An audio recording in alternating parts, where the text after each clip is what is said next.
धोखे बाज गे ऐसान दिनवा सोना देखाई में हमारा आज गे झूठो मूठो हमारा सामान कसम खाइनी जानू गे झूठो मूठो हमारा सामान कसम खाइनी सोना गे हमारो जिंदगी बर्बाद खाइनी जानू गे हमारो जिंदगी बर्बाद खाइनी सोना गे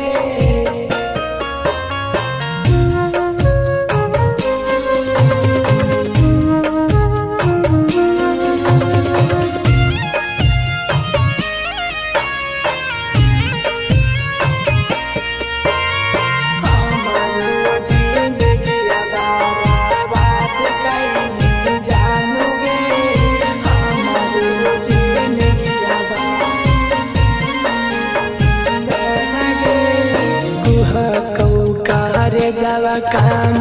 करो न भेजवा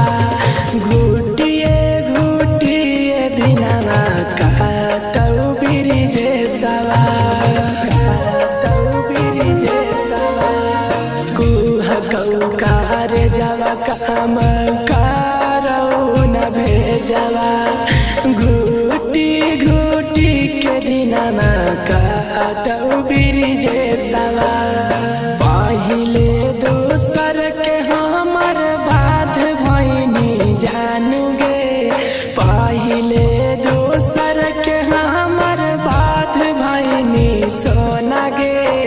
हमरो जिंदगी बर्बाद कइनी जानू गे हमरो जिंदगी बर्बाद कइनी